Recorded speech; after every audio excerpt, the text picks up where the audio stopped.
তাহলে আমরা একটা একটা সিম্পল কনসেপ্ট পেলাম, সেটা হচ্ছে স্থান হানি করে জীবা। জীব কথাটার অর্থ হলো বৃহস্পতি।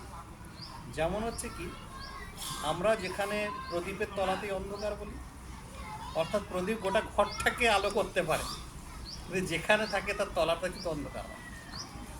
এইটা হচ্ছে বৃহস্পতির কাজ। বাকি গ্রহেরা করে না, কিন্তু বাকি গ্রহরা যেখানে থাকে সেই স্থানটাকে খুব ভালোভাবে বাড়িয়ে দেয়, কিন্তু বৃহস্পতি করবে না। কিন্তু বৃহস্পতি যেখানে যেখানে দৃষ্টি দেবে সেই স্থানগুলো কিন্তু ভালো হয়ে যাবে, নো ডাউট। তার মানে বৃহস্পতি ধরে দিলাম, বৃহস্পতির দৃষ্টি হচ্ছে 5, 7 এবং 9।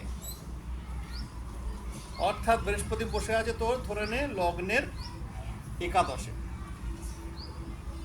বৃহস্পতি বসে আছেন লগ্নের, বৃশ্চিক লগ্ন তোর, বৃশ্চিক লগ্ন মানে হচ্ছে তোর বৃহস্পতি বসে আছেন তাহলে কন্যায়, এইখানটাতে, তাই তো?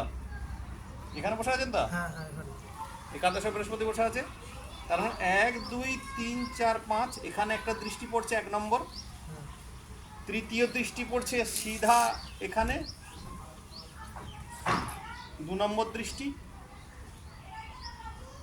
এবং 9 নম্বর দৃষ্টি পড়ছে এখানে, এটা হচ্ছে 3 নম্বর দৃষ্টি। এটা হচ্ছে 5, এটা হচ্ছে 5, এইটা হচ্ছে 7, এইটা হচ্ছে 9। তার মানে লগ্নের তৃতীয় একটা দৃষ্টি দিচ্ছে, লগ্নের পঞ্চমকে একটা দৃষ্টি দিচ্ছে, নিজের ঘরকে দিচ্ছে, লগ্নের সিধা যেটা দিচ্ছে সেটা হচ্ছে সপ্তমকে একটা দিচ্ছে, 7th হাউসকে দিচ্ছে। 5, 7, 9, 5, 7 নয়, এই তো 1, 2, 3, 4, 5, 6, 7, 8, 9 হলো। তার মানে এখানে কি হলো, বৃহস্পতি নিজের এই যে ঘরটাতে বসলো, কোথাও না কোথাও তোর ইনকামে হার্ট করলো, বুঝা গেল? কিন্তু আইডিয়া আছে ইনকাম। আইডিয়াতে দিচ্ছে এখান থেকে, আইডিয়া থেকে এখান থেকে তুই পাচ্ছিস।